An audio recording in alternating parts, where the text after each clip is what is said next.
Truth Frequency Radio Network. KTFRN. Worldwide.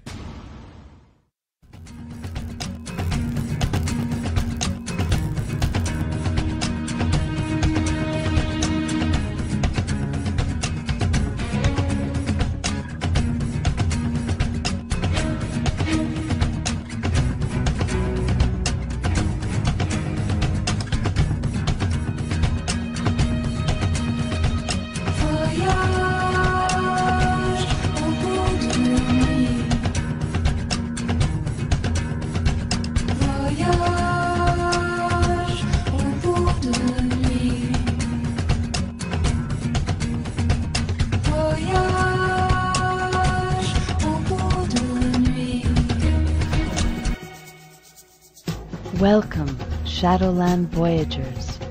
In the spirit of sovereignty and self-empowerment, we invite you to journey with us into the Shadowland. Let's rediscover, reclaim, and integrate the fragmented aspects of our individual and collectively held consciousness. Realize true freedom and restore authentic expression. Could it be the only way out is through the Shadowland?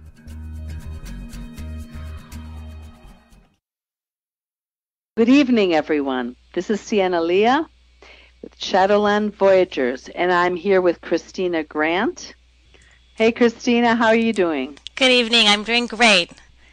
And with Elizabeth Hansen. Good evening, Elizabeth. Good evening. Good evening, Sienna. This is episode 21. Can you believe that? Truth, Trust, and Transparency, Changing the World One Communication at a Time. We came to this show around impulse to dive into the topic of creating new relationships. And this is such a profound topic. I'm realizing now that it's so much bigger than that, even though that's exactly where it begins in the creating of authentic relationships based on truth and trust and transparency. So, and now here we're already at 3/31/2013. Can you believe that? We're almost in April. So we're 3 months into the new energies. And so many of us are longing for a new paradigm to emerge and for the old story to do whatever, to go quietly off into the night, which it certainly doesn't seem to be doing. And I just wanted to say that it is my guidance at this time that that I am really hearing the call of Mother Earth.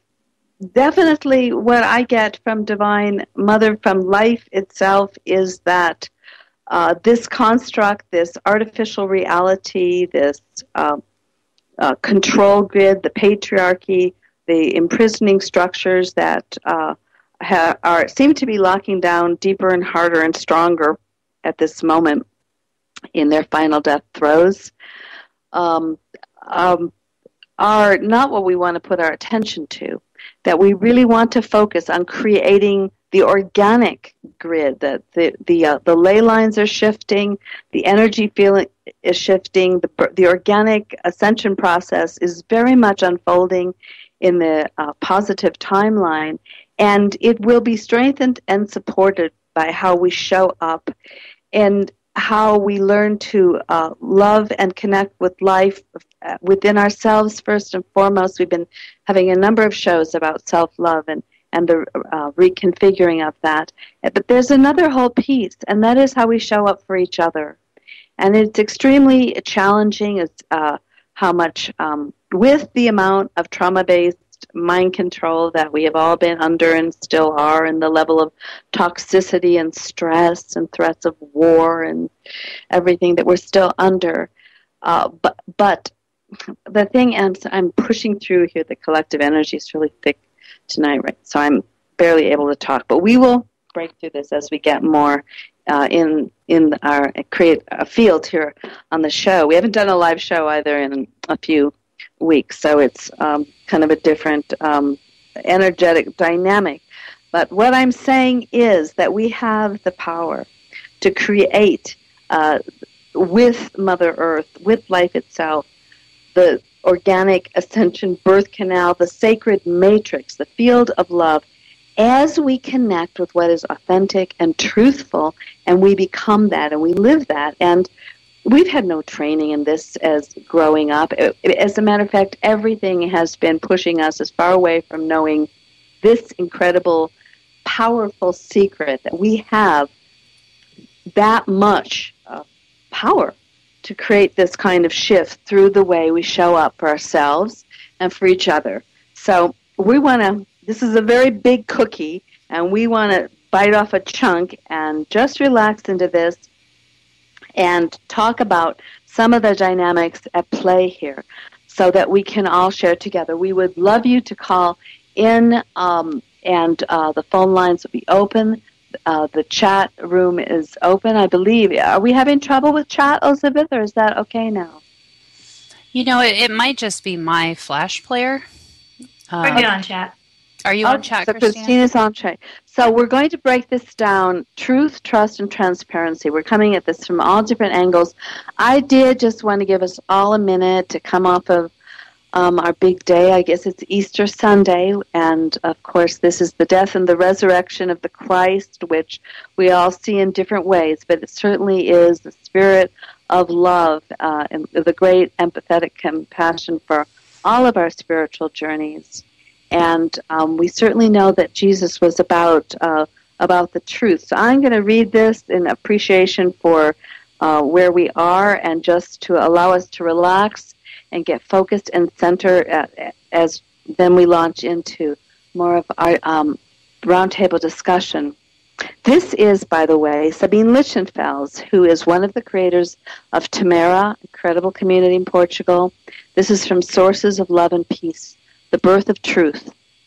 The greatest task that needs to be accomplished today is the return to the foundation of truth. It is as if you were digging for groundwater in a desert in which there has been no water for a very long time.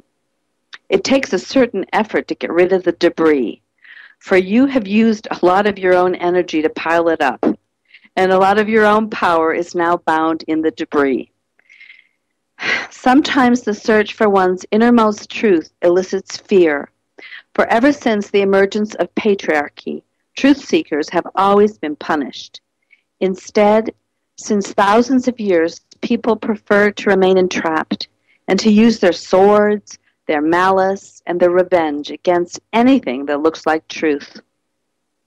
This is the reason for the strong trembling, the fear, and the resistance that arise as soon as you approach your own truth.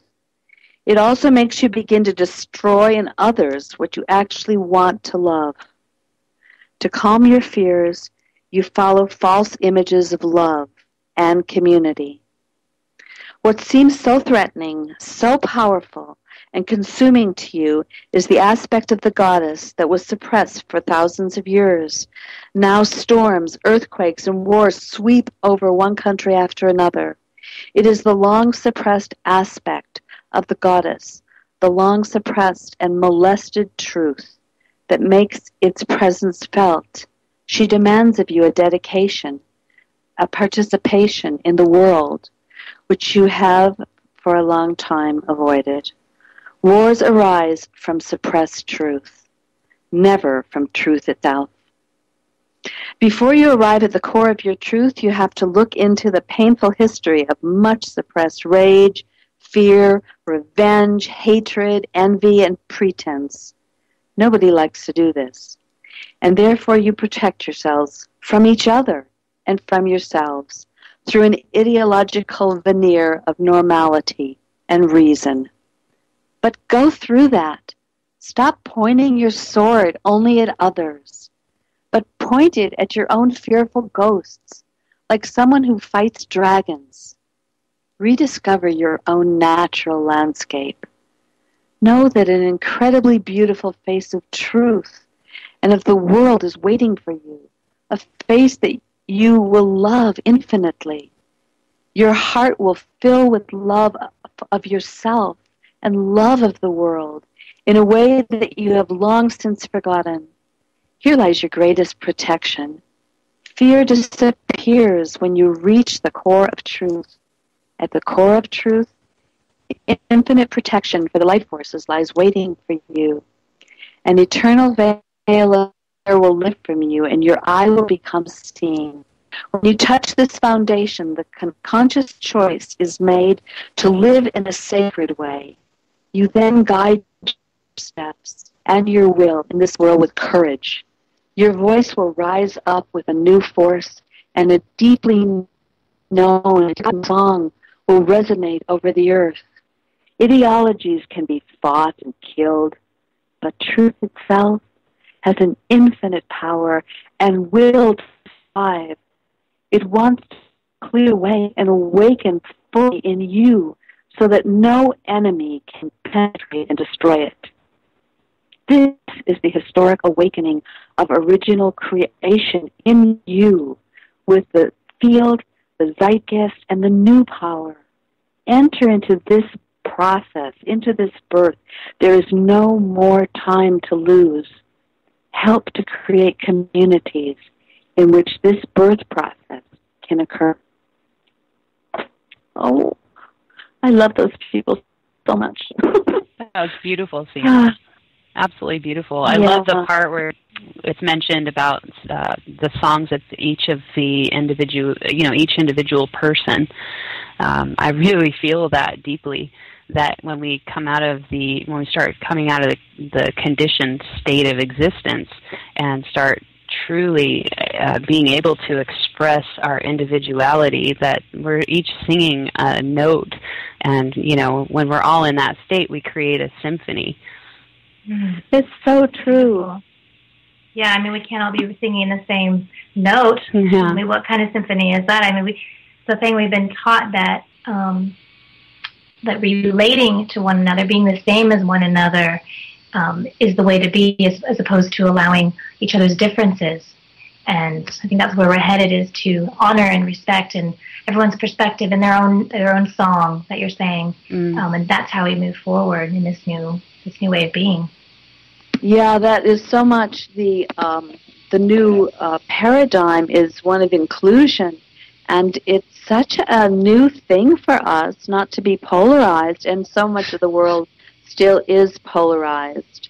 But it's a wonderful thing when you can dive into like the teachings of Ken Wilber, integral studies, and there are many beings and many great artists, and if you can listen to your own inner calling that asks to look inside ourselves at all these aspects of ourselves that aren't that pleasant to look at, and all the broken and all the fragmented parts, and love them all the same, because they're all pieces coming home to make the whole of what we are. And then to see in everybody that part that is worth, what is it? It's that it's the empathy, isn't it? It's that the ability to look at everyone and internally and externally with empathy. This is so key to the new paradigm.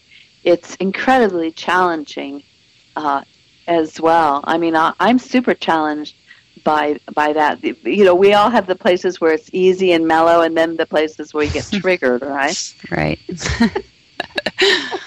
What's triggering you this week? Yeah, that might be a nice place just to stay, because the first aspect of this is truth. And the sweetness and the beauty of the truth of what we all truly are is the first place that people come to when they have spiritual awakenings. They open up to the divine. They open up to the sacred. Their senses come alive. They feel life as holy and as sacred. And there is a mass amount of spiritual awakening where that kind of experience is popping up all over people in near-death experiences, people in touching moments where suddenly they're seeing this incredible beauty that somehow has, through all the stress and all the programming and all the trauma-based reality, get shut down. So there's, in order to want to create relationships based on truth, there is an inner awakening that need occur first. I think it is occurring all over the planet in incredible ways. This desire for seeing truth not as like the horrible truth and the awful truth and the truth of all the negativity, although that's certainly happening, but also the truth of the divinity that we all are. So that's something. Yeah. Sorry. There's nothing like remembering that you want to come home to yourself in the midst of complete chaos and conflict. It makes it worthwhile to face whatever truths inside of yourself that are creating limitations and creating a horrific world. Yeah, because it's the inspiration. Mm-hmm. And when we are just being inspired by the dark stories that are endlessly spinning before us, then the kinds of reactivity that we end up building is in the same frequency. Do you know what I'm saying? Yeah, most definitely. So taking that moment to look at smell the roses, to look at the flower, to play with your cat, whatever it is, to breathe, to step back, to take a media fast, to drink a green smoothie, and to connect with, because right now that we are still, this energy of the galactic alignment has not gone away. It wasn't like just on December 21st. It's getting stronger every day. And this is a love frequency. This is the divine feminine. And as of the equinox, where was a time when the feminine is shedding her robes of suffering and really stepping into being adored and being honored and being savored. And each one of us is a fractal of the divine feminine. Of course, women carry it in their hardwiring in a different way than men, but we all are a fractal of life. And so there is this sense of wanting to be honored, wanting to drop. This is all in prelude to, because we are going to get into relationships, because this is the place where we seem to have the hugest challenges. But to see ourselves to take a moment to see ourselves as the divine children growing together, that we are, that this love frequency has been rather weak on the planet due to all the interference. So as it comes in, it's coming out of this confinement. And so it takes, it's subtle. It's subtle. We need to go into nature to listen. We need to go into the garden to hear it. But this is the inspiration for all the hard work of clearing all the debris that we do in the name of love, and that we do to bring forth. And it is the substance that we want to bring forth and share with each other. So I'm just feeling that to sort of really emphasize that, because I think, I know I'm not going to talk about the news this week, but, it hasn't been that great.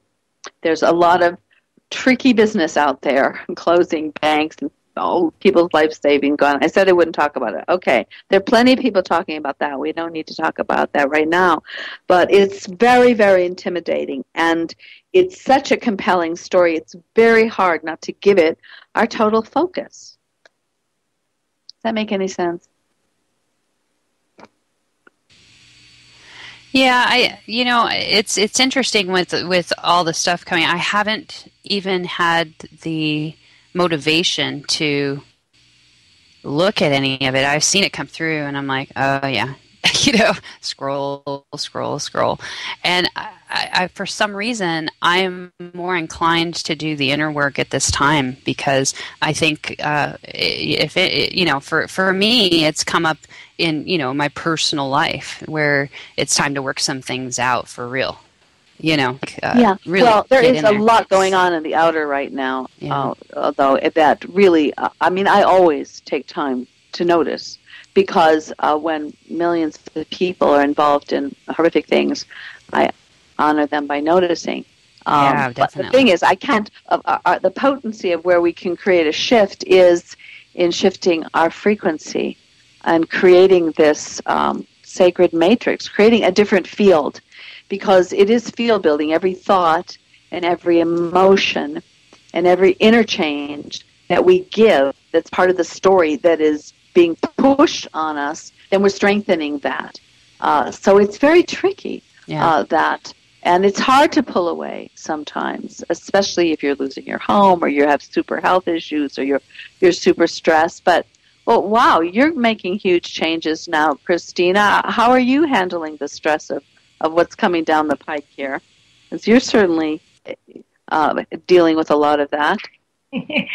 I'm just moving in the direction that feels right, and not responding out of fear, but choosing to create a direction in which a life that I want to live with my family. We are. Well, I guess I'll just say we're looking to move. We're moving this summer to the other side of the world. We're moving to New Zealand, so it's pretty big move for us. So we're in the process of getting that all together and making arrangements, and changing our careers, and everything has to shift in order for this to happen. But it feels really, really good. It feels right, and we're all really excited. Yeah, and the reason I wanted to ask you in this moment is because I know that you hold the vision of the sacredness of life, and I know that you're up against feeling impending agendas might get played out, and you need to get your family in the best possible situation, and so you're having to push through I don't know what you want to call that, some gnarly energy to make this happen, but you hold your... Mm-hmm. It's interesting because it's multifaceted. So there is the angle of, yes, I feel the storm brewing, and just a sense of, there's a window of opportunity for us to leave the situation and not participate in what's coming in that way. But there's also all these other really awesome reasons to go. That involve just experiencing another country and a culture. My husband's from New Zealand, so the kids having a chance to get in touch with their roots and family over there, the history, getting back to the basics of life, getting out of the rat race a bit and slowing down a little, bringing more art and creativity into our lives, more sustainability, more community. So all kinds of really wonderful reasons that we're really excited to go create. So it's kind of hard to separate one thing from another of why this move feels right for us. But, yeah.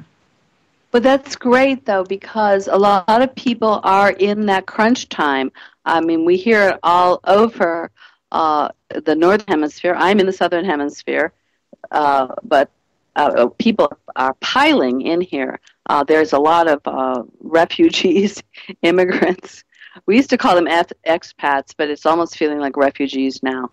And people are evacuating in droves. And I'm not saying that's the choice for everybody, or anything like that. I'm just saying that it's crunch time. Change is here, and people are going, okay, we don't know how it's all going to play out, but where are we going to put ourselves? And it is so important that we don't just go, oh my God, the collapse is coming. They're going to take all of our money, which they could, they may. I'm not saying that that's not real, but to build this new matrix to support the earth in this ascension process, then we create an agenda from our spiritual center or authentic energy from life itself, and you go, yeah, I'm going to have more time to be with my family. I'm going to be closer to nature. I'm making choices to support the really positive aspects of my opportunity here. And this is the moment we're in. It's so challenging. I just think that you're a hero to do that and that there are other heroes to do it, because you could also just cave, couldn't you? Or get sick, or just freeze deer in the headlights, or give in to fear. And I mean, I sense that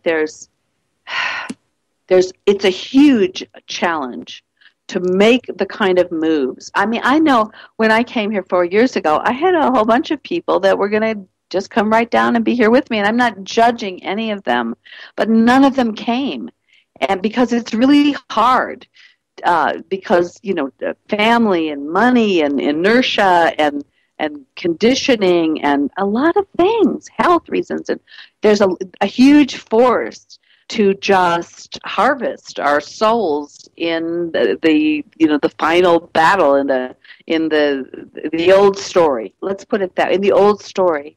And so, however we can make it into a new story in whatever way, this is where we want to create the connectiveness with each other and with ourselves to make that real.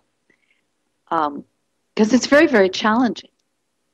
So, wow, we weren't even going to talk about this. How about that?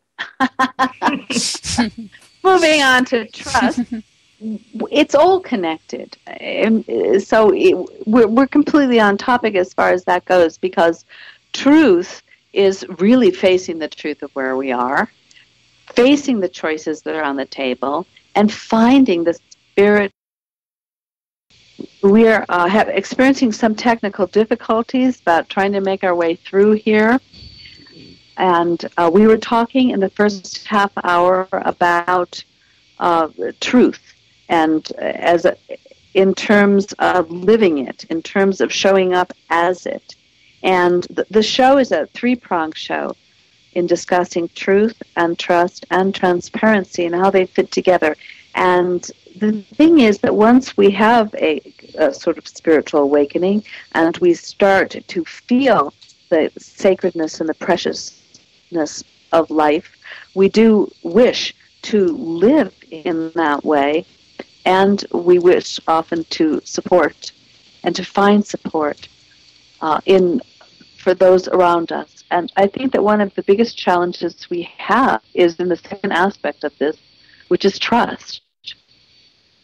I think that the powers that were have done a really good job at creating separation. We know we've come from a very long journey into compassion and into total separation.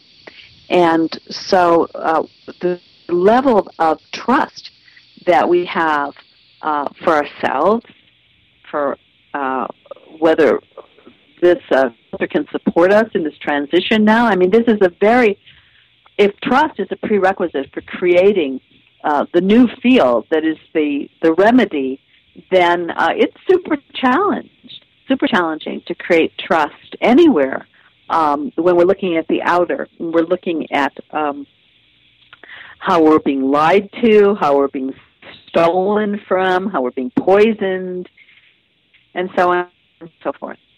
So, and what we wanted to focus on tonight is really how to build trust amongst ourselves so that we can create a different outcome and a different field to move through our existence right now. And that we stop listening to these programs that are separating us, that are making us suspicious of each other, that are telling us to fight each other, that are telling us to compete with each other, that are creating vengeful dialogues and prejudice and hatred and war and all of these things. And it's very challenging because when people are desperate, as many people are, they become dishonest. There are a lot more criminals. From the people I'm talking to, there's a huge criminal activity in many, many fields right now. So we're talking about finding those particular people in your world and not bringing all of that toxicity into your world where you actually get to create your reality.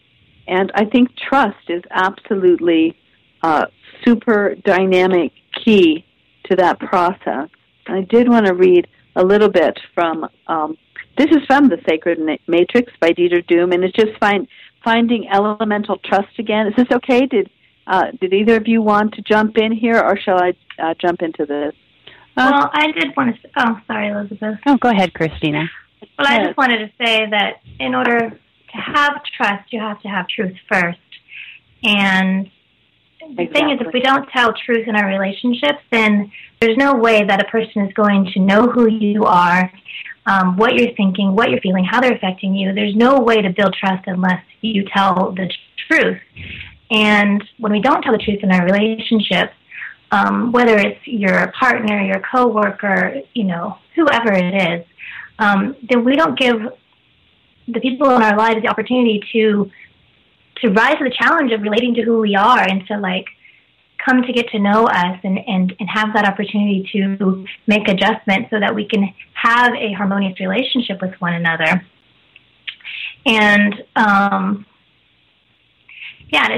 just feel that as we remove these masks and become more truthful, more transparent, that trust it builds, and then our relationships will automatically change.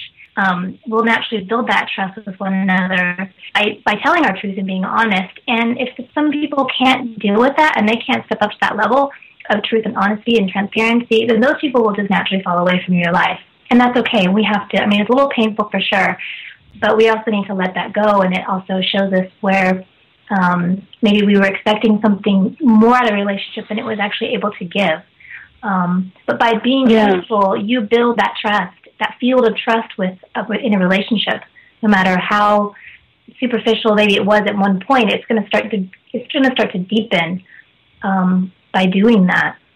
I would like to point out something as well within this realm of discussion, is that when you go to look before the response, to check the story in your head. Is it made up? Is it based on intuition that's charged with emotion? How accurate is that intuition? How accurate are the stories that we're making up in our heads because we don't really communicate with other people in a way that opens that field of dialogue? So, we start making up stories about how others think about us, and it creates this huge, field of insecurity in which there is no truth in your field, and so that is being reflected out. So that's something to consider in these kinds of questionings within the conflicts and just the various and sundry challenges that are seeming to come many people's way right now in regard to relationships, getting along with family, getting along on the job. So that was just something I wanted to point out there. Yeah, absolutely. Yeah. The old paradigm is not sustainable, and if relationships are totally up now, astrologically and in every way. So that if you're in an old paradigm dynamic, and we will not just throw that word out like everybody knows what that means, but break that down in this show tonight so it's really clear and helpful. What is the old dynamic that we need to move through? But if we're in that, it's going to be so dysfunctional right now. The universe is just not supporting this anymore. Well, everything's being revealed, so everyone is going to be able to tell what everyone else is thinking and feeling to a certain degree. Maybe it's just that, you get a bad vibe from someone, you want to be around them, or maybe they're just completely projecting the contents of their shadow self onto you, and it's very obvious what's going on. But, you might as well just say what's going on because they're going to pick up on it anyways. So, and again, that's what starts to build that truth, or that transparency, that trust, and that's when authentic relationship starts to come out. You're like, hey, I'm feeling like this. It's like we need to really learn to identify our feelings and speak them. And from there, we start to get, we can do our own inner work on our own aside from the conversation, but we start to see, okay, where is that coming from? But I think it's really important, like Elizabeth was saying, was just to practice observing as opposed to judging and reading into everything. Just ask. Just have dialogue with people. We're not used to that. We don't want to be truthful because we're afraid of hurting their feelings or being in confrontation. But it doesn't have to be like that. It can be really gentle. And it's, it's uncomfortable in a sense because it's new, but then it gets easier and easier to do. At least I found that as well.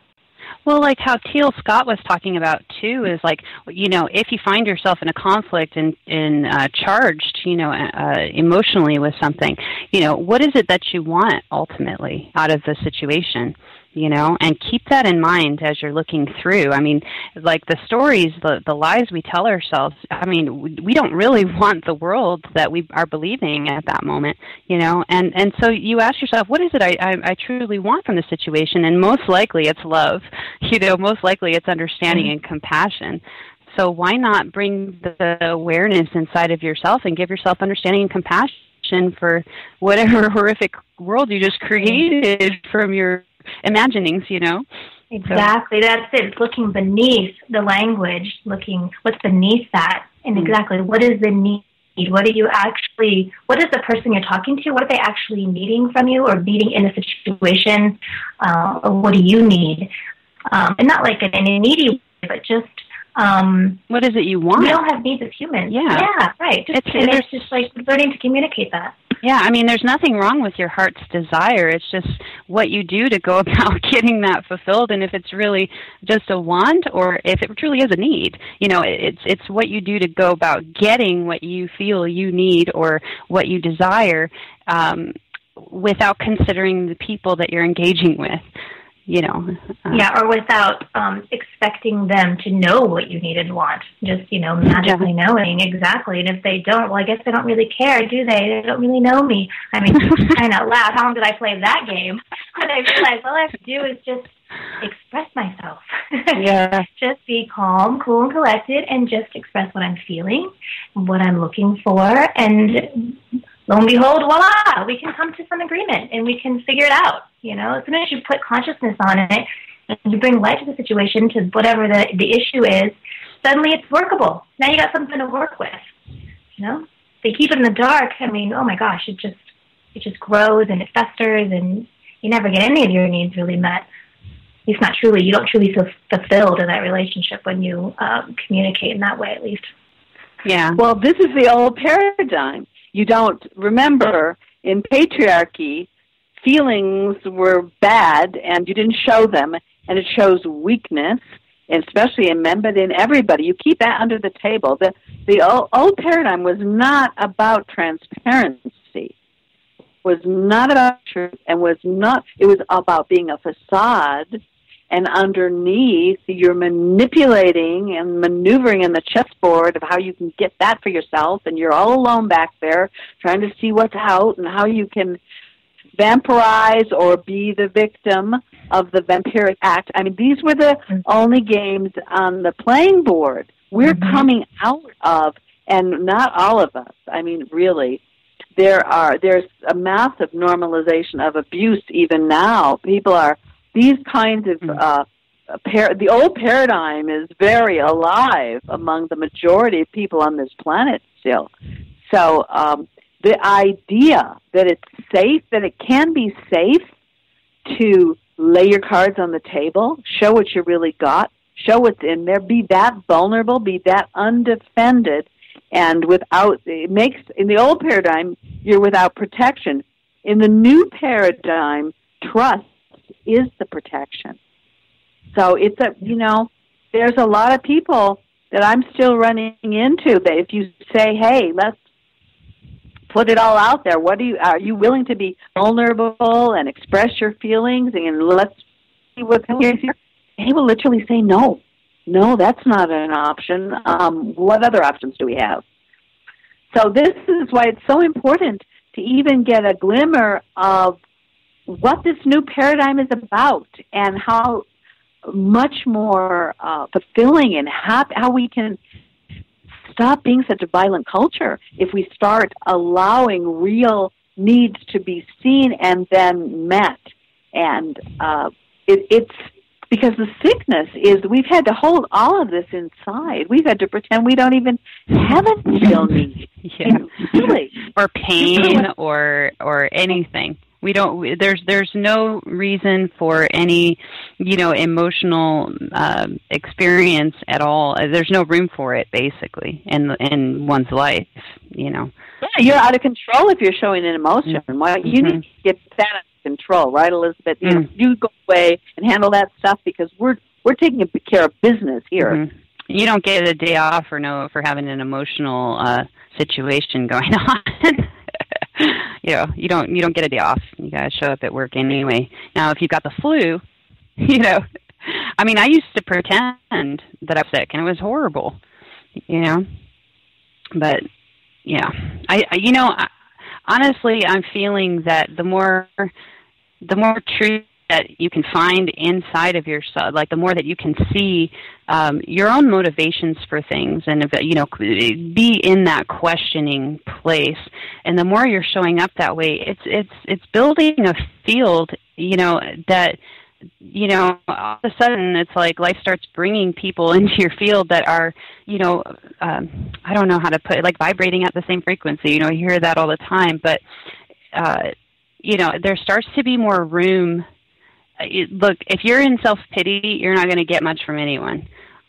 But once you are putting one foot in front of the other and agreeing and surrendering to that darkness within inside yourself, that surrender is one foot out, one foot in front of the other. And it reminds me of footprints in the sand, where, you put one foot out in taking responsibility, saying, yes, I participated in this conflict in this way, and I'm responsible for that, without even looking at, without blaming anybody else. The moment you do that is the moment that you're held through that process. That's my experience of it. And then you start, the world starts shifting to match you. What you're creating starts to shift. The relationships you're creating start to shift as you are shifting. Exactly. Absolutely. Yeah, that was beautifully said, Elizabeth. Absolutely. It's really it's not exactly a catch-22 or an oxymoron. I don't know what the word is for this, but trust.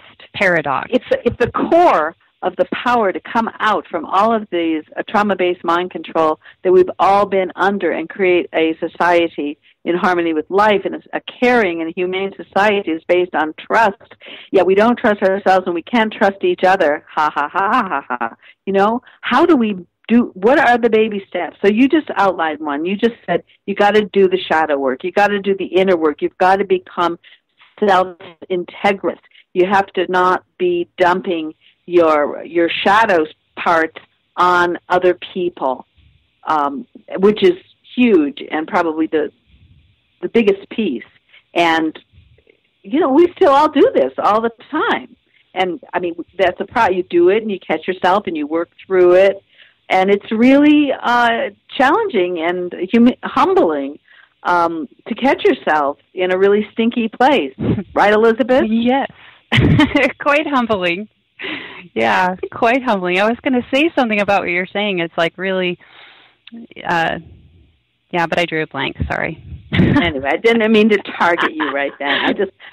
I just know that you've been through one of those big ones, and so I'm sorry. But you know what, Sienna, I've been okay.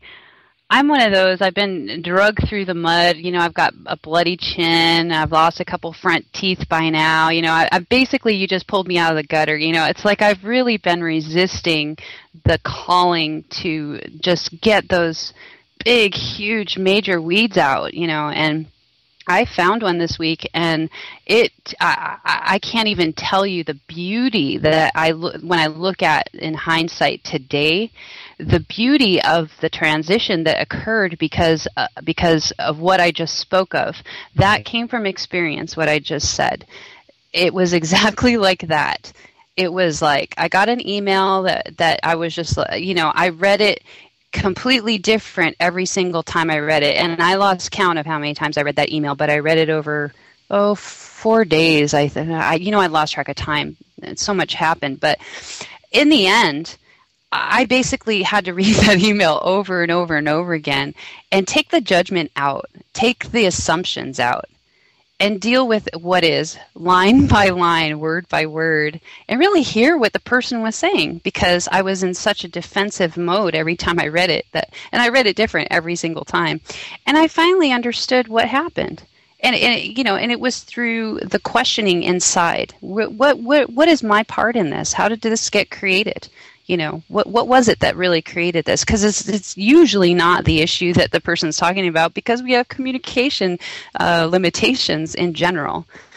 And I am experiencing relationships where the communication, once it's sparked, it's spot on, and we can work it out, and there's, it's like the understanding happens. It's just beginning that communication. It's opening up that the allowance of the allowance to allow the other person to feel exactly what it is they feel, and give them that freedom to feel how they feel, to see things how they see things. My perception isn't right. Obviously, I was making a lot of assumptions and filling in a lot of blanks because I didn't understand. But when we all do that. Yeah. We do that with each other all the time. Yes. And the thing is that the real aha moment is when we see some part of our own woundedness that just isn't ready to let go, that just wants whatever that is. Right. And that we're being real assholes. Is hard part. I'm really feeling called to point out one particular thing that has been plaguing the perspective, like it's been a plague belief system inside of me. And it's this idea that, I have more pain than anybody else. And I think we've all been traumatized. I actually think that everybody's got PTSD at some point in their life in this particular world we're in right now, post-traumatic stress disorder. But I was thinking that I was the only one, like I was the one who had the most pain, which is a complete and utter lie. But, this is the unchecked programmed ego. Separation. Yeah, this is the unchecked ego. We are programmed to do that. That is how we were programmed in patriarchy. It's narcissism. It's all about me, and all the me's fighting the other me's. Mm-hmm. So, it's ugly. It is. But there was intention behind it. Yeah, that's true. That's true. Like I said, on the other side of this, I feel so elated at the juxtaposition of the depths and the coming into an understanding. I mean, you start to understand what the symbol of the phoenix means. It's literally like being burning away the dross. Man, it won't die. It's like now in those final heaves. I don't want to say that because I just don't know. This is an ongoing. That's the other thing. It doesn't end. We're constantly massaging these understandings into, bigger challenges that we're ready to meet. Life doesn't ever give you anything more than you can bear. The process of the transmutation of the ego, we've been so stilted. We're very wounded, trauma-based children, cowering in our own worlds, fighting for our survival. And a lot of that is still going on. It's being conditioned and programmed by the ongoing conditions that are being imposed upon humanity. And it's very, very painful. But so that there are layers of this ego, and to then have to admit that the demon lives inside us as us, that we've become so self-serving in the process. It's quite tragic. And it's the exact opposite of what we want to be and we want to think of ourselves as. And, of course, it's hugely threatening because if society has it set up is that if you own that, or if you demonstrate that, for example, will be cast out and sabotaged. If you demonstrate the shadow aspects or if you are transparent with them, you will be cast out. So we are all programmed to be false and hide this. And yet the very path of our liberation, of our sovereignty in individual energy is to own where we truly are, the truth of where we truly are. And just as you described, and we're owning some things that because we've been deformed by being imprisoned, in a little tiny cage. Your hands can get crippled, your knees can blow up and be inflamed, and it's not fun to realize that we're cripples. And so it's very courageous to come out of the closet with it. And the next step here is that we create little enclaves, communities, places where we can gather to drop the mask so that we can do this very process you did, largely on your own, although we have shared some of it this week, that we can do this with one another and we don't abandon each other in the process. We are acting out and then we own that. It's very ugly. It can get very arduous. It's like suturing a wound. And yet, we are like post-traumatic or war victims of ongoing war, in a war. So this is part of the maturity of humanity, is growing up, what is it? Putting on the big girl pants and being willing to nurse each other, have the empathetic field, just hold the field, not get into some sleazy game about it with each other, but just holding the field so we can get through this together. Absolutely. There is most certainly this. I've heard these programs that say, when at this stage, what is it going to be like to show up in complete authenticity every day, every moment, be in the now moment, going with the flow. I don't know if I'll like myself. I don't even know what that looks like. These are the kind of things that go into my head. There's a fear of coming into that authenticity, that sovereignty, because what it means is, the big R word is that, you're now in a place to be respondable. You are in a place to take responsibility in ways that you could never dream of before. Like, it wouldn't have crossed your mind to be putting yourself out into the world, or even just going to the grocery store and being this bright shining light. I experienced fear around that for many, many, many years. And absolutely. Well, everybody does. That's why they don't do it. There's a huge programming inlaid in all of our software that says, "Don't you dare. Don't you dare. You are ugly. You are worthless. You are full of dark, egoic, sinister, evil energies. And if you let any of that up and show it, you will be ostracized. You will be cast out. And people will know what you really are, as though that's all we are." And so people kill to hide this stuff. People kill to keep their image. People are running on image out there, and not even in image anymore as great characters. Or they're in the old days, people would be substantial characters, and you wouldn't see their shadow side. That was just the opposite. Now all you have to do is have a nose job and a boob bob and just show up as it's gotten so, the veneer is so thin. All you have to do is be a complete image, a Barbie doll, a clone, a nothing, and then you get somebody to take you home and make love to you. It's gotten so ridiculous. And people are still doing it in droves. Do you know that plastic surgery is the biggest industry on the planet? People may be losing their homes, but they're going to get their plastic surgery done with their last pennies. It's that desperate. So the programming to be false, and in order to get love, to be accepted, is they're super mind controlling us on that here in huge amounts right now. Yeah, you know what the outcome is for me after looking at all this stuff? I'm still looking. It's not over. I know this, but one of the things is that I know that I am getting that life is answering my heart's desire. I know what I want. I'm not afraid anymore. But I just have to share this. Can you? Yes.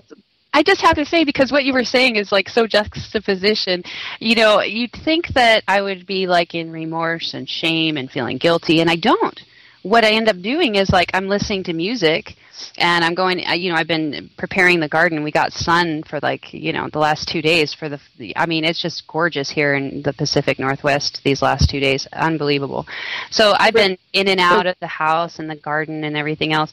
And today I had some music on and I started dancing and I was dancing in my living room and I broke out the moves like I haven't felt. I felt it through my body. I was expressing the music that I loved, and I haven't been able to move my body in that expression and free expression in that way. And singing, too. I've been singing in the yard out loud with headphones on. I don't even know if I'm in key or not. And all my neighbors probably hear, while I'm doing the garden. Like, my whole life changed in a couple days. Yeah, because you owned some really nasty narcissistic shadow ego aspects. Yeah. And your relationship also feels cleaner. Your energy feels cleaner. Your communication is cleaner. You're showing up in a different way for others. I mean, I certainly feel that. We have to get into personal. I don't mean to disclose things that maybe you're not comfortable on air sharing, but that things are, that after you did that, then the trust level is growing in your relationship. Yep. Because you're no longer projecting that stuff, right? That's correct. The insecurity has dissipated like 100-fold by revealing the hidden agenda, shall we say, or it was a hidden agenda inside of myself that I was not paying attention to or aware of. There was a motivation hidden. Like I said, I thought I was the one who had the most pain ever, So the hidden agenda is to get my cup filled. Even though, I'm telling myself here, I'm communicating, I'm being in a relationship with people, and in essence, there was a hidden agenda there that is, you feel shame when you first look at it. You got to clear that out too, because ultimately, the only way to clear these things is to come at it from a place of non-judgment for yourself and others. You cannot see when you're in that state of judgment. You jumped over a piece. Over a piece. I'm on that page and I'm looking at what you wrote here, judgment, and it fit right into what I'm saying. Yeah, but the piece that jumped over that I didn't understand, and maybe our listeners wouldn't understand. Yeah, I apologize. You were talking about it like the black hole. It was a kind of a vampiric energy. Is that what you call it, or just a resistant energy, or that you're in a resist mode and just creating a lot of negativity, or what exactly were you creating? Yeah, here we go. Okay, first of all, I was blaming the environment for my moods, like no sunshine, loud neighbors, whatnot. And there was a lot of complaining going on in general. For like the last few weeks, it's been just like nonstop. And, and I want this thing. I have a vision about my life and where it's going, and this isn't it, how to end up here. This kind of thing. So there's like constant... the environment. And then, so the realization was what? Well, then I lost my train of thought. Sorry. So there was a lot of general complaining going on. And there was I just started to not be in this mode of being thankful for things, in my life. Like I wanted something and I was looking around for it and didn't see it, and so everything was, just like not what I want, it didn't fit the ideal. And so there was this general complaining going on, and that kind of set up like that triggered some old behaviors in a big bad way. And there were... Which behaviors were those? The complaining. So, and it triggered another behavior? It just helps to get specifics. Really, I don't mean to be like pushing you, because this could be stressful for you, and I understand this is all very fresh in your field, but it helps for us to get the specifics so that we can so the mirror is a little more specific, and then people can see it better themselves. That's all I'm trying to get at here. Yeah. So between the complaining and believing that I had more pain in my world than other people, during this whole thing, I had this vision of two black holes facing each other. what does that create? Oh my gosh, it's total chaos. And I see this as in relationship with others, like, going to the store, going to, and we're all in this starvation mode, and two black holes facing each other trying to get their starvation satisfied and satiated from each other.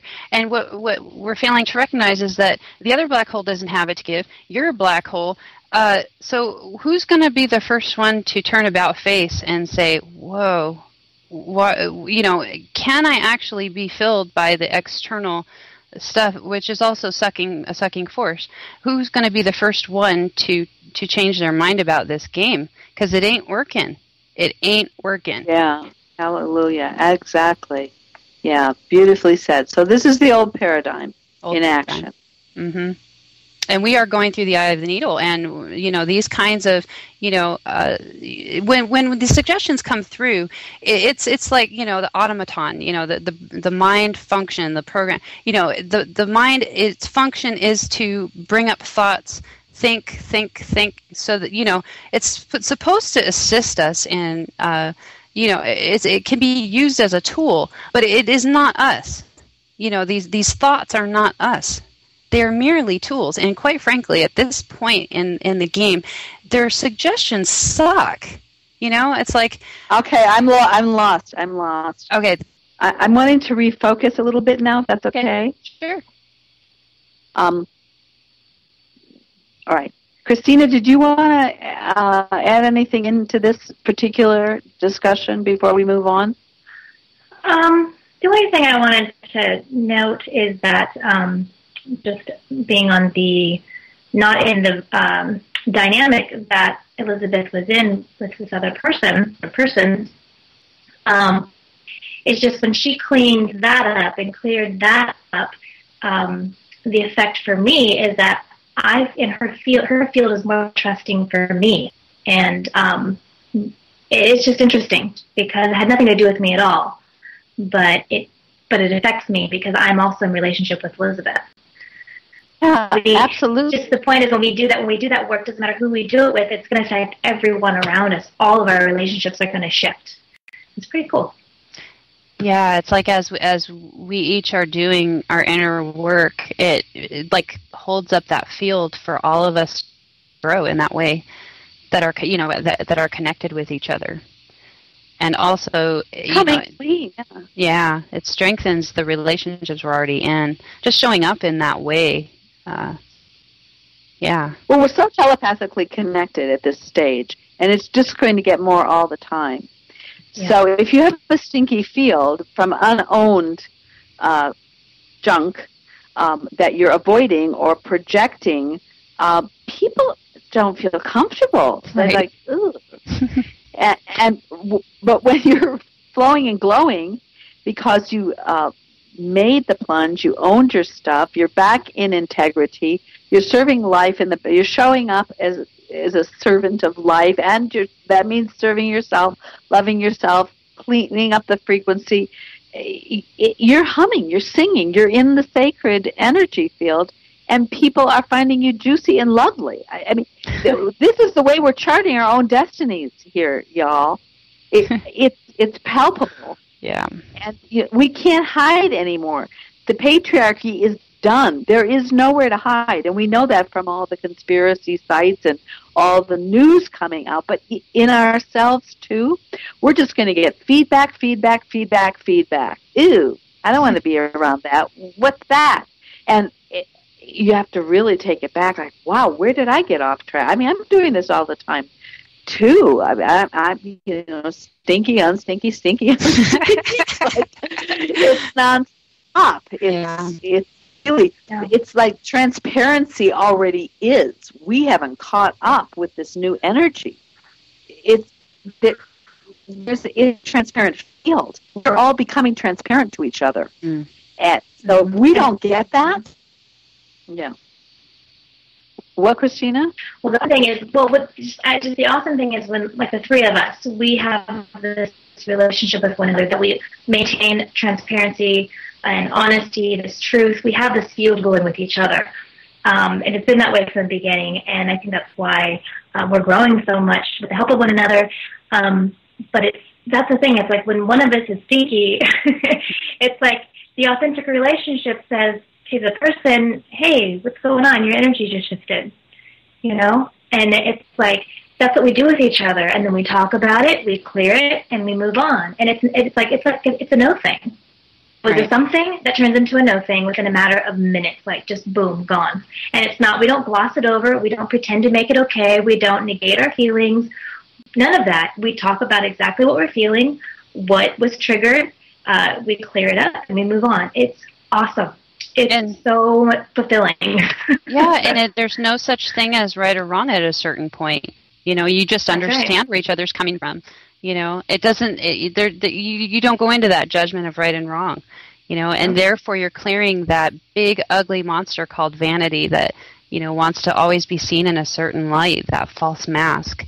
You know, when you start removing that, you know, it's like there's freedom to just be like just out in the open with, oh my gosh, you know, I feel this, and, you know, did you mean this by that? And, you know, because my mind is saying, you know, you think I'm a piece of junk, you know, and you know, I might actually agree with that sometimes, you know. So, you know, it really takes like opening up these communications with each other that are, you know, one person not coming from blame opens up that field of trust.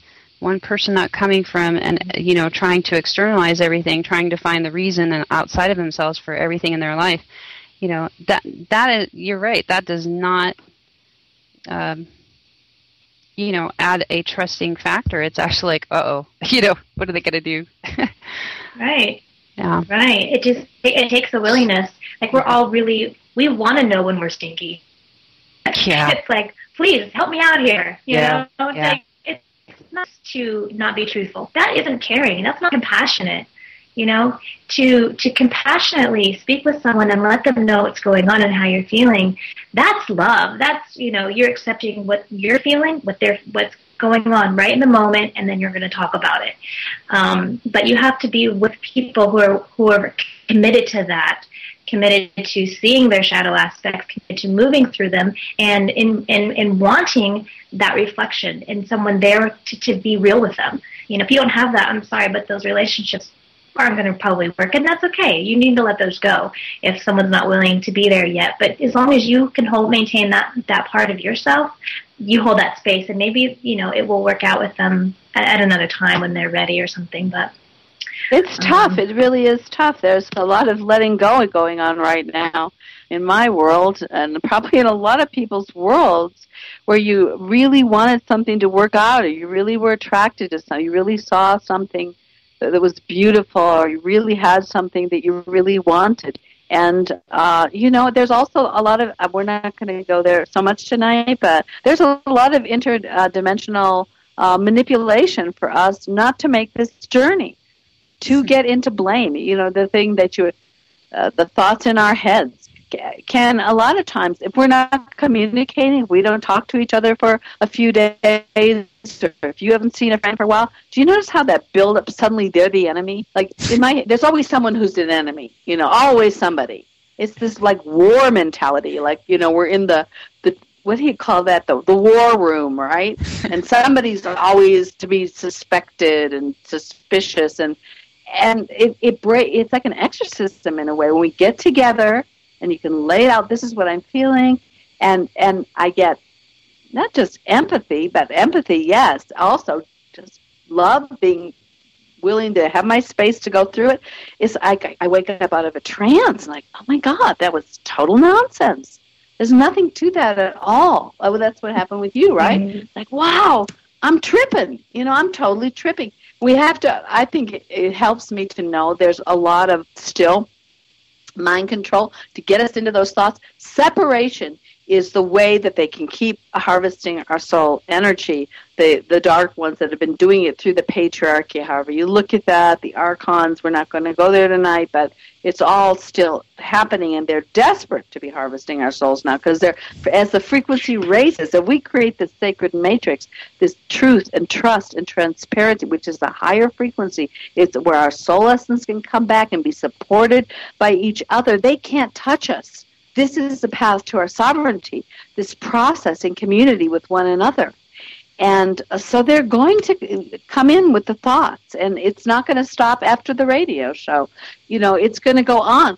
But the more that you go through this, the more you go, oh, that's that again. Like, I'm not listening anymore, rather than spending lifetimes listening. Right. Well, that's the thing. It's like they're blasting all these, you know, mind control, you want to call it that, whatever, you know, these attacks, manipulation. And if you're clear, if your energy is clear and you don't have those shadow aspects, they're just going to go right through. They're not going to, they have nothing to stick to. So if you're getting a stick, if something's sticking, that's your shit to deal with, okay? Yes. So, And that's why we say thank you very much to them, right? That's right. Because exactly. Oh, thank you for showing me what I was hiding in my blind spot. Exactly. Exactly. And we all have them. I mean, come on. It has been a rough ride here. And most of us have, you know, been here many, many, many, many times. So this truth and trust, this feel where we can hold each other up, it's a different frequency. It's a lighter vibe. And I highly recommend that you don't stay in separation, that you join somehow, if it's one person, if it's two, whatever it is, in creating places where this kind of process can be actualized in your life, because it is absolutely the life raft in stormy seas. And we're going to go into a lot of that, more of that, well, every week. That's the whole idea, is to create that field here. And, of course, the other people are doing it other places, and but not enough. I mean, there can't be, and it's almost the first thing to go, like when you're stressed. I don't have time for this, right? I got to get this done, right? The time for just being in relationship is almost the first thing that we compromise in this doing society, as we get more and more squinched with collapse, breakdown, disaster, having to make. So we just, I don't need to do that.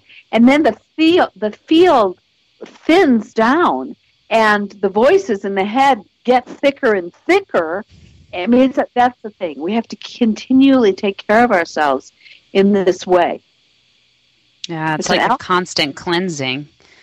Just keep cleansing. Yeah. I wanted to go to some of the things that you had brought into the doc we're working off of here, y'all, because I thought juicy stuff. Yeah. To talk about the qualities. The qualities, yeah, because the more specific we can get, the more helpful we are. Right? Yeah. Does somebody want to read these? They're in the document that I posted them. Yeah. I can read them. Sure.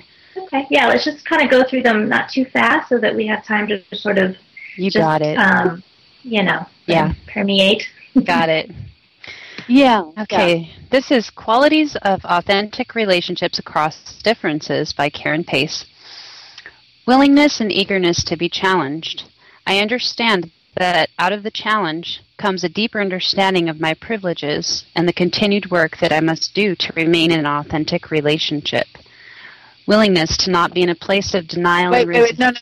No. Let's just stop after everyone and make sure we get it. Because, okay, gotcha. I'm not that fast. You want me to read it again? Or we can respond. Okay. I want to know what that's saying to you, because I didn't get that one exactly. Willingness and eagerness to be challenged. I understand that out of the challenge comes a deeper understanding of my privileges and the continued work that I must do to remain in an authentic relationship. That's what we were just talking about, That right? is what we were just talking about. Willingness to be challenged, like God, you know, facing some shadow piece, or somebody, willingness for someone to confront us in a way. Yeah. Is that it? willingness to play the role in this world as a student, that you're here to learn and grow, and from another place, we think this is just an awesome place to come.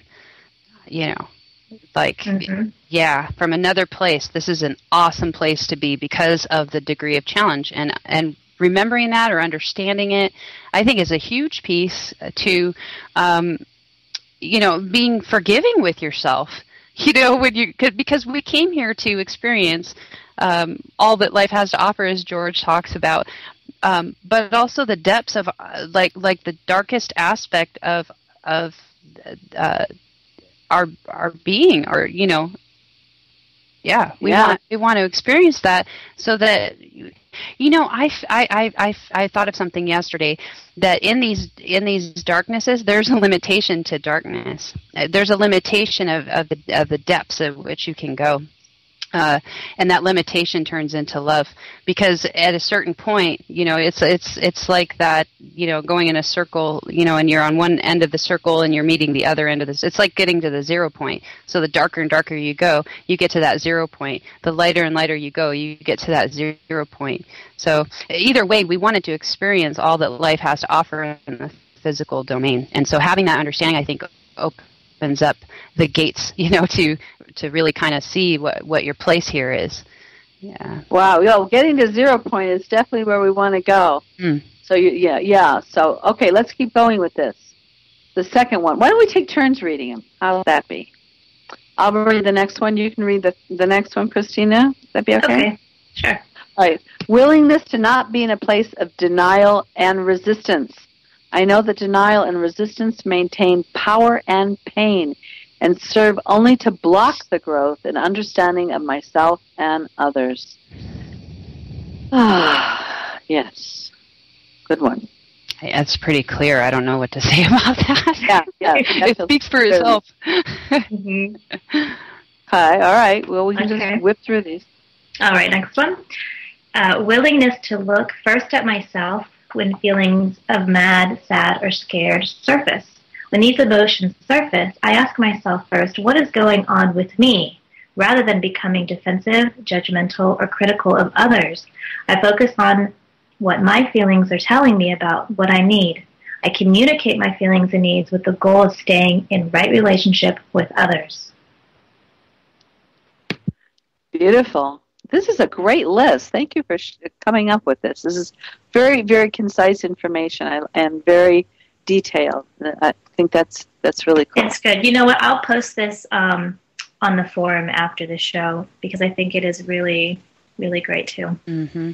Yeah. That's shadowlandforum.com. Absolutely. Okay. Where are we? Elizabeth? Willingness to remain humble. I don't know what I don't know, and I will never know everything. It's particularly important to remain humble when I'm operating from my non-target group experience.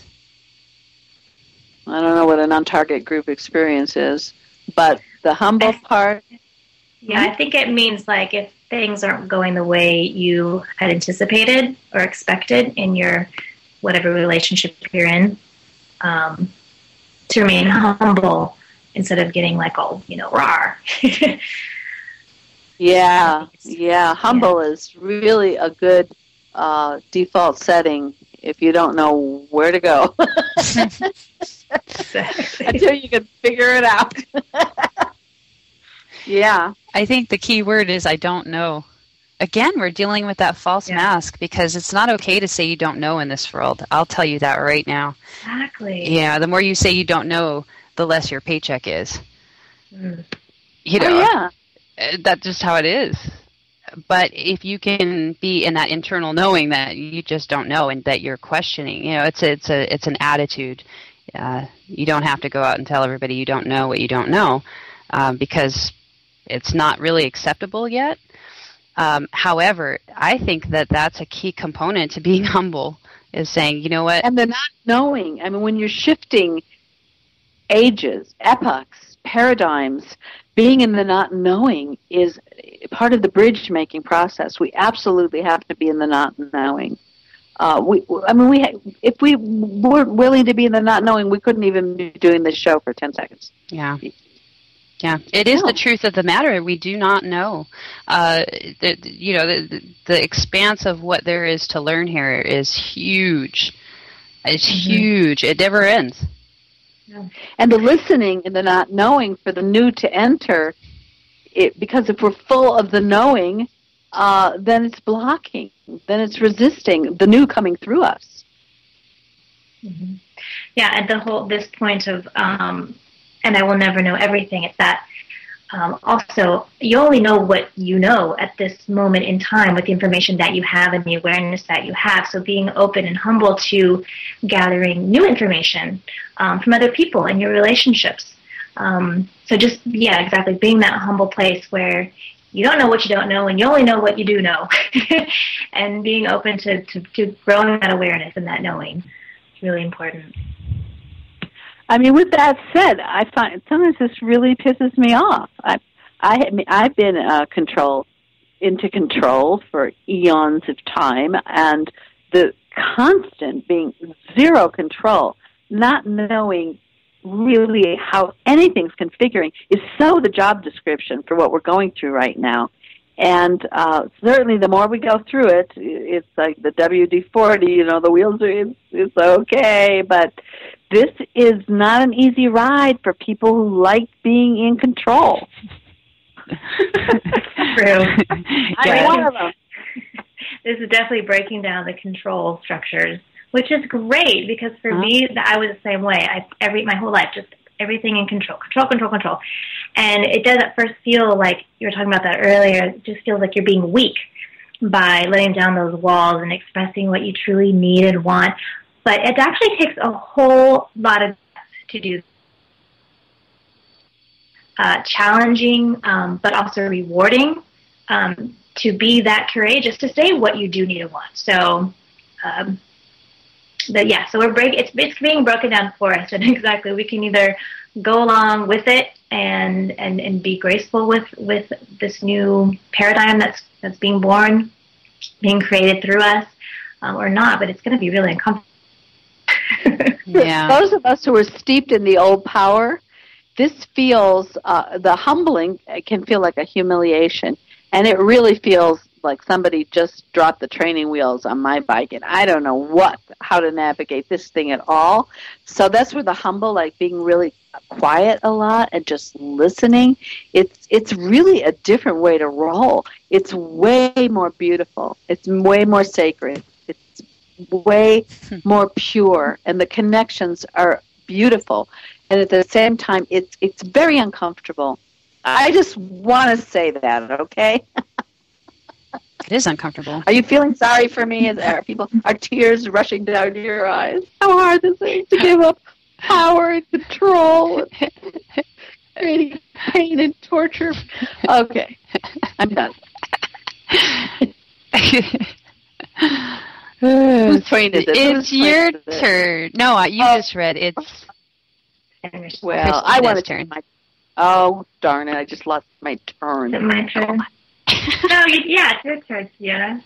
Who read the humble one? Well, this is an interesting point. It's a side point. I was you did. Kelly. You're right. Sienna, you're next. Oh, it's my turn? Your turn. Well, let me just take an hour and a half to read this. Not everyone's listening to me? Yes. I'm sorry. You're on air. Okay, all right. Okay, willingness to recognize and own my places of privilege. Well, what an appropriate thing for me to be reading. I am clear that authenticity in relationships cannot happen if I do not confront my privileges, own them, and work at using them differently from a place of empowerment rather than guilt or shame. What is she talking about there? My privileges. My talents? My special abilities? What? It's a privilege to be here on planet Earth. We just don't remember that part. What are my privileges? To be here on planet Earth. No, I think it's something else. No, but this comes into actually pluralistic.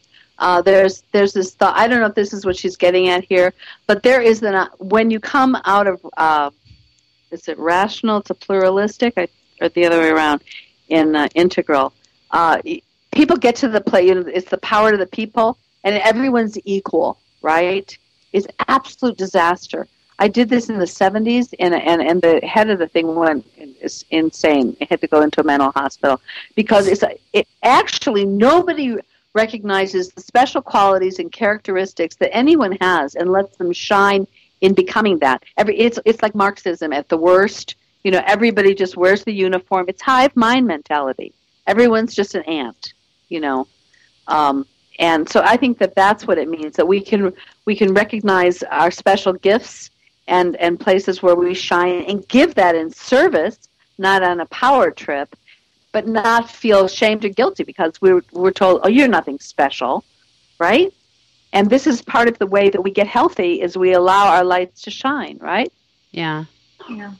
And also seeing like being grateful for our lives, like our privileges in that way. You know, looking around, what do you have in your life that you can use, that you have at your disposal? So seeing it that way too. Being grateful, yes, rather than just taking it for granted and then pretending you're in lack when really you have all this stuff. Yeah. Or even if you don't have that much stuff, like maybe, you know, you're dirt poor or whatever, but what do you still have in your life?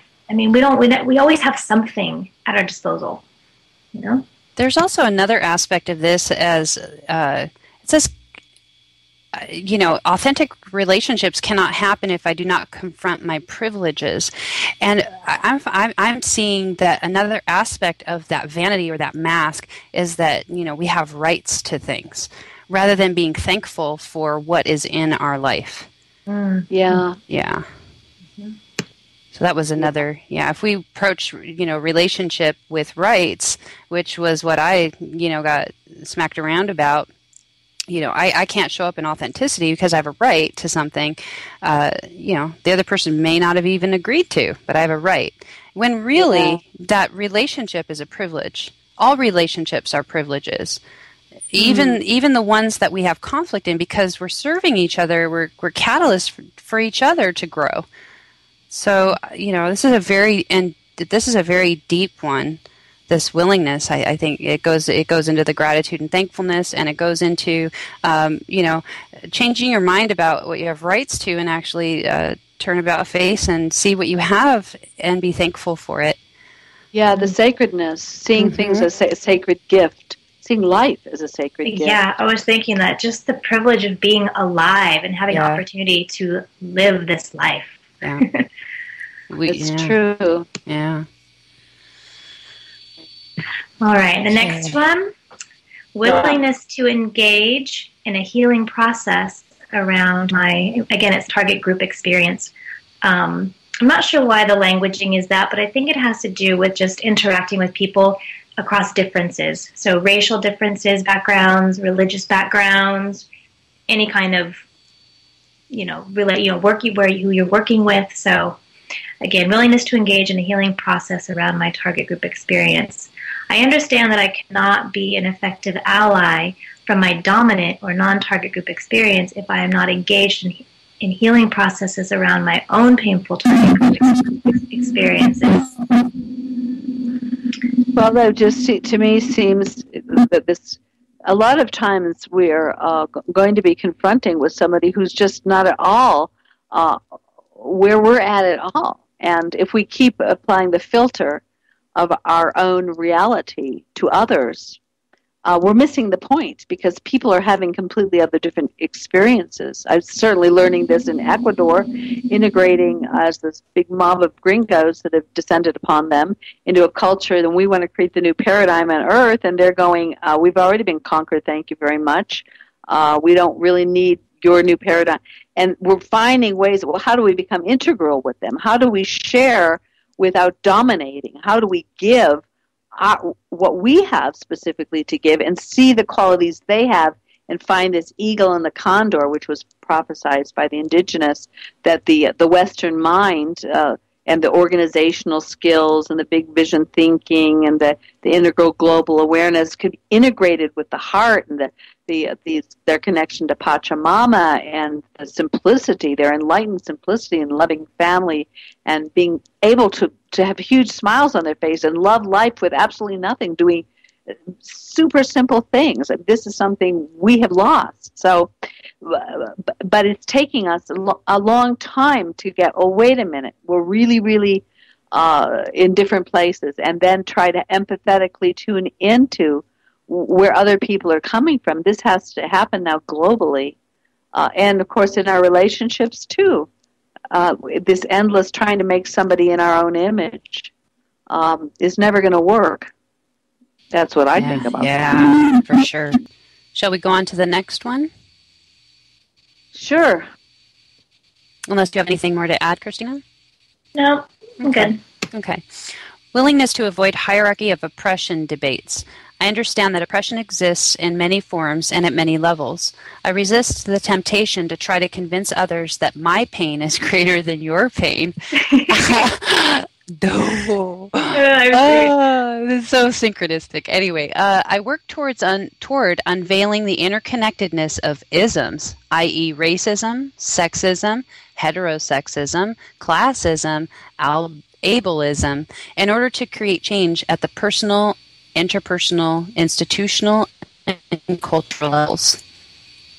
Well, yeah, I see that basically as, you could take that to whatever degree you want, but basically we all have issues and pain and challenges in our life, no matter who you are, where you live, what your background is. Yes. And yours isn't necessarily harder or worse than someone else's. It's just different.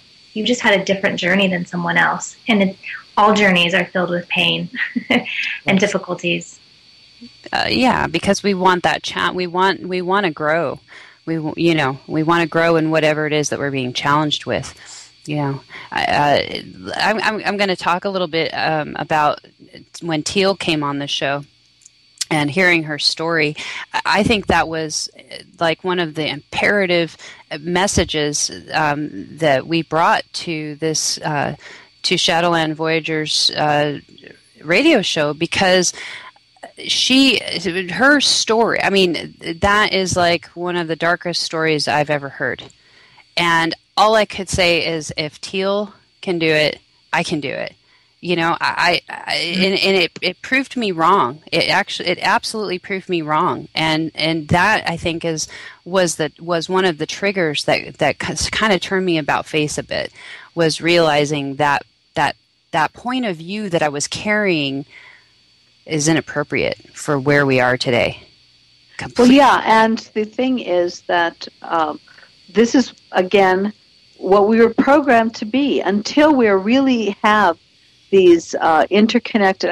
My experience of what 5D is that we really have these telepathic and sensual links, so we actually do feel together, and we are no longer in separation. So it is very, very challenging to feel into other people's reality when your whole circuitry is just re-looping on yourself all the time. And this is we're in that transition mode now, and it's going to be great. Every day gets a little bit better. The younger ones, I think, the cleaner ones, and as we clean up our own fields, and we have that sensitivity to feel each other, then that's so much what's needed. Yeah, it's so much, because as I'm like lightening up, I'm realizing there are others that may want an ear. That may, I can't be there for anyone else if I'm not there for myself. It's okay. So let's see here. How are we doing on time? We're getting down there. Look at that. Amazing. Yeah. Well, we don't have any breaks this week. I guess Chris said no breaks this week. So yay, or today. So we don't have to worry about that. Yeah.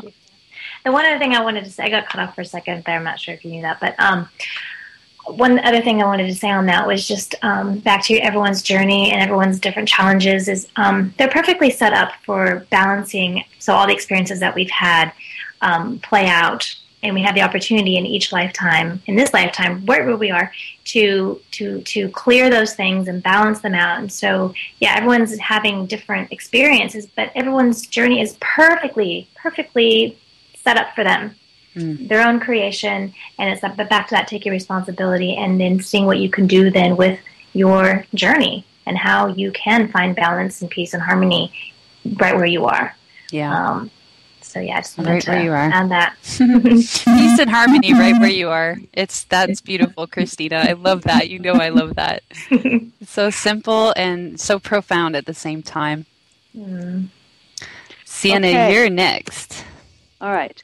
Willingness to hear the anger, let's just say, of others without taking it personally. That's a hard one. I know that anger and rage are the understandable byproducts of oppression. Well, that's true, huh? A trauma. I do not become defensive or take it personally when people need to talk about their anger and pain in powerful ways. Yeah, again, that's back to not taking things personally. That's such a huge piece to authentic relationships, to building them. Especially when somebody's coming at you energetically charged. How do you stand in your own strength? Yeah, that's the empathy piece too. It's like, wow, they're really hurting. There's something that's really happened in their life that is creating this projection. And that's where you can create that space. Not take it personally, not react, just hold that space and enter into a compassionate communication with them. Yeah, that's powerful. And that is what we need here, is that, just relentless self-love so that we can be there for others in this way. And that's the next one, willingness to be compassionate with myself and others. I understand that I'm no good to myself or others if my existence is centered in guilt, shame, and anger. Compassion for myself while owning my points of privilege or talents, or whatever you want to put there, and power will allow me to provide the same for others. And the next one's kind of tied into that. I'll just go ahead and read this one just because it's kind of right in there. Willingness to be patient with myself and others. I remain committed to my own learning and change process and resist the urge to give up on myself or others when the going gets rough. Yeah. We're runners. Hallelujah on that one. Yeah. Run! Somebody's mad. That's what I was saying. It's like this takes commitment. I mean, you really have to be committed to this. Yeah. And even when you're dealing with, like, for example, like a family member who is not necessarily in the same, considering things at the same depth as you or have the understandings as you. Maybe they're living by the standards of the world and they're applying them to you, and you're not living up to it for these things happen when people start becoming more aware is that these things happen with family and close friends that aren't necessarily traveling in the same direction you're traveling. So I think being an example is a really interesting thing to do. Yeah.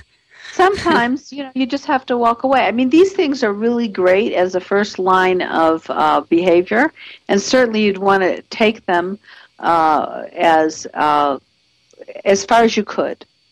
And there are times when you do have to walk away. There are times when that person is so not going to respond in a way that is supporting what you're doing or what you are. This isn't like the cure-all and it's all so wonderful and it's perfect and it's all going to work well. Like, no. I mean, I've done these things and found in an absolute train wreck and realized, oh my God, I'm in the totally wrong circle of people.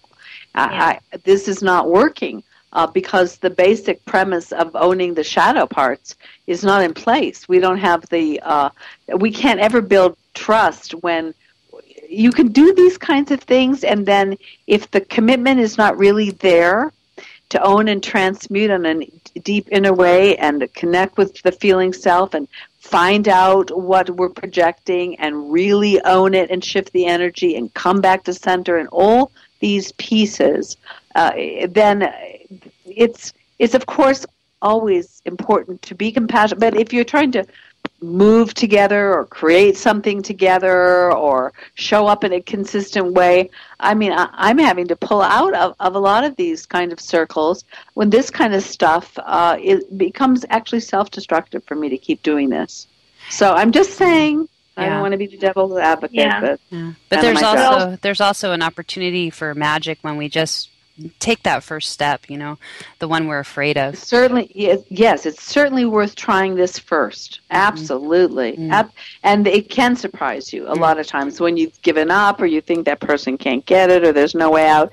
And then, things are going to keep shifting up, and maybe even the people we're judging and thinking, they'll never get it, and then they do. So you can't be in control of you have to work these. If you want to be a part of the new paradigm, if you want to be creating solution instead of more problem, we have to work these principles. I'm just saying, I don't want to misrepresent, now we're all going to tip-tats through the daisies, and it's all going to be, perfect. Yeah, but all we can ever do is take care of our part.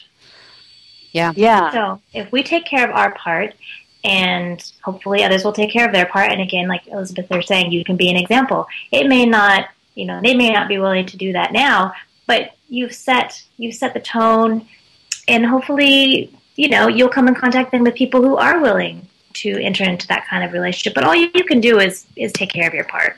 Yeah, and again, don't take it personally if you find out, oh my gosh, this is so not people that I can do this with again, ever. It's and not take it. Yeah, it's a discipline. It's definitely a dance to do that, and it's still not without pain and discomfort. But we can keep with self-love and self-healing and a good support structure somewhere. Even one other person that can understand how to move through with you, but you can also do it completely alone if you have to. I mean, you can. You can keep coming back to center, keep coming back to ground zero, where you connect with your authentic presence, with however you see that, with your connection to life, to source, however you see that. And life will fill you up and give you sustenance if you have spiritual practice, if you eat well, if you get good exercise, if you can take a walk in that, whatever you do to restore your self-love, life, it will flood in and bring you back to center, because you are clear. I mean, there's going to be nothing muddy in there. There may be some pain, but that's okay. Just be human and you go through it. You can transcend so much that we think is going to destroy us and wound us forever. This new energy just keeps on creating a higher and higher benchmark of transcendence. The energy is so swift in transmutation that it's worth taking this kind of risk. It's awesome. It really is. I gotta say, from experience, it's awesome energy to work through this stuff right now. That's been my experience. Okay, so I'll go on to the next one. Okay. Willingness to be on the journey of growth, learning, and change for life. I understand that authenticity is not a one-time conversation or interaction. I put myself in places which provide ongoing and lifetime opportunities for continued growth. I am committed to being under construction and deconstruction for a lifetime. Yeah. Well. Yeah. Yeah. Yeah. Wow. I can't say that enough. Yeah. Yeah. It doesn't finish. That's the thing. We keep waiting for this moment where we're going to reach the apex and finally be in that blissful. But even people that have said they've gone through the quote-unquote transformation, I've seen have challenges that were intense. So it's not like a static state. It's like the continued cleansing, the continued inner work, whatever is coming your way is there to be worked through. Mm-hmm. So I feel like we're so goal-oriented, right? We're supposed to get her done, get your to-do list. This is done, that's done, next. What's next? What am I doing next? And in the doing, you're supposed to get the satisfaction. When you get it done, then there's always something more to do. So how could that be the purpose of life, is to check off not that we have to check off our to-do list, but that isn't where it's taken time to appreciate ourselves, appreciate the miracle that life is. It's a completely different reality to live like that. Hello? I'm here with you. Okay, I'm hearing strange sounds in the netosphere. The ethers are let's do a time check. We have, how is our time? Christina, are you there? Yeah, I keep getting cut off at 8:47. 7 minutes left. Yeah. 7 minutes. Yeah. How many more of these? We have a few. Yeah, we got quite a few. People are going to have to go probably finish reading them on the forum. Maybe we should just wrap up the show then, and I don't know. That's what I'm feeling on truth and trust. I had this beautiful thing from Dieter Doom on trust that I would like to kind of read. It's sort of, Sure. I love it. Trust is deeply related to human truth, transparency, and the ability and willingness to allow oneself to be seen. If one is truly seen, this usually means that one is accepted. One strong requirement that is necessary in order to create trust is that all essential processes in the group need to be made transparent. There cannot be any secrets, fights, or complicities regarding money, power, or even sex. This is for people who are creating community together. Creating trust is not easy. The oohs and ahs with which people today fall in each other's arms as often as possible, celebrating the flow of warmth where there is none, are not a suitable method. This is a German chap, I must tell you. He's a profound thinker. Many groups fall apart because of too much sweetness with which they cover their wounds without healing them. If one has the courage to stand up against the old habits of hypocrisy and bootlicking, one will have to be very persevering. Groups need a highly developed mental, spiritual, and human concept in order to be able to create true trust.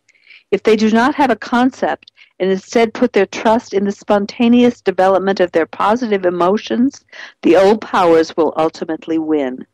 Almost all groups in the 20th century fell apart because of their inability to deal with the conflicts in the areas of love, power, sex, money, and recognition. Trust is the primary healing power of the soul. If one is fully trusting, one does not need psychotherapy or any other special methods. The soul heals itself if it can breathe and exist in trust. That's really, and this man is a psychoanalyst, by the way. There's no power that can set the self-healing forces into motion more powerfully than the power of trust. For the creation of the new community and the new culture, there is no higher goal than to create trust. It is an unprecedented adventure, for the qualities that we bring from existing society are not at all suited for this. We had to disguise ourselves in order to survive.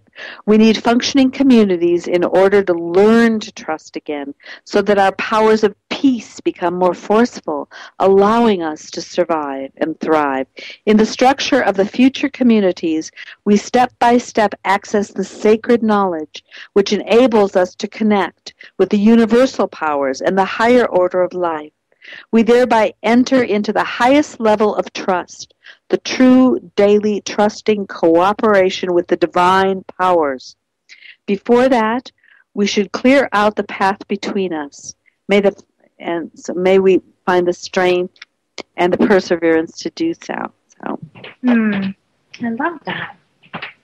I love Dieter Doom. That's Dieter Doom. The book is The Sacred Matrix. They have a community in Portugal where they give classes, and you can go to train and learn with them. They're an extraordinary group of people. Their website is www.tamera.org. And as much as any people on the planet are, these people are truly walking their talk in that regard.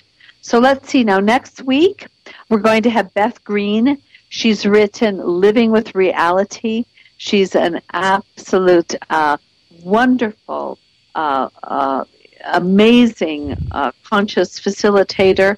She's a master at spotting the ego with great love and compassion, but calling a spade a spade.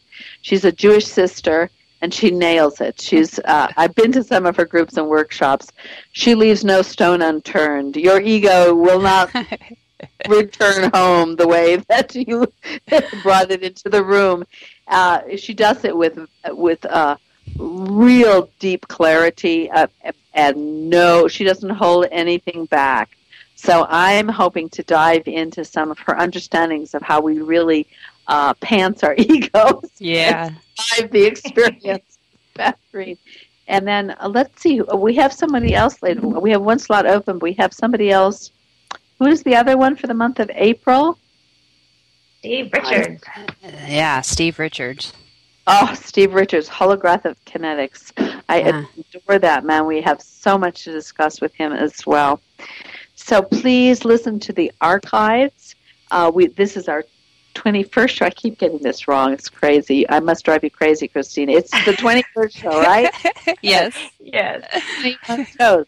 And they're all archived at, truthfrequencyradio.com and also on stealingthemoon.com. We have a very hot, beautiful, juicy forum going where if you would love to dive into some shadow diving and don't have any place to do it, you can do it on our forum. People are becoming very transparent, very trusting, very truthful, and there's some wonderful, wonderful people there. So if you want to jump in there, you are welcome. That's www.shadowlandforum.com. What else?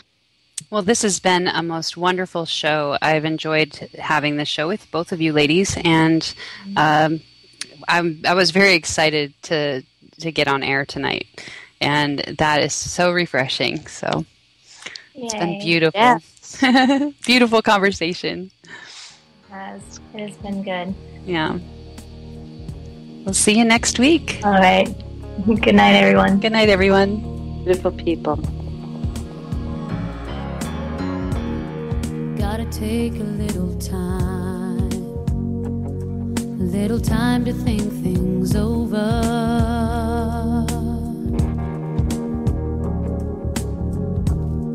Better read between the lines in case I need it when I'm older.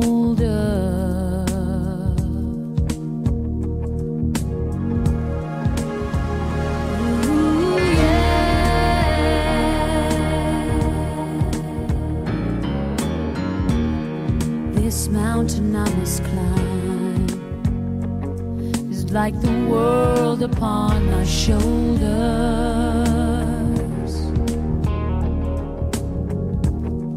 Through the clouds I see love shine. It keeps me warm as life grows colder. In my life there's been heartache and pain. I can face it again. Can't stop now. I've traveled so far to change this lonely life.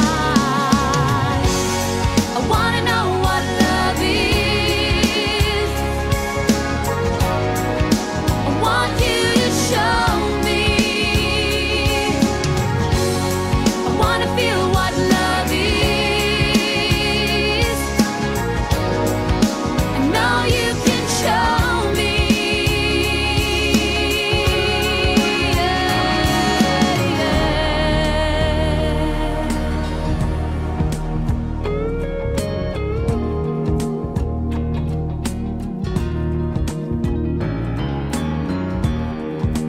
Take a little time to look around me. I've got nowhere left to hide. Looks like love has finally found me.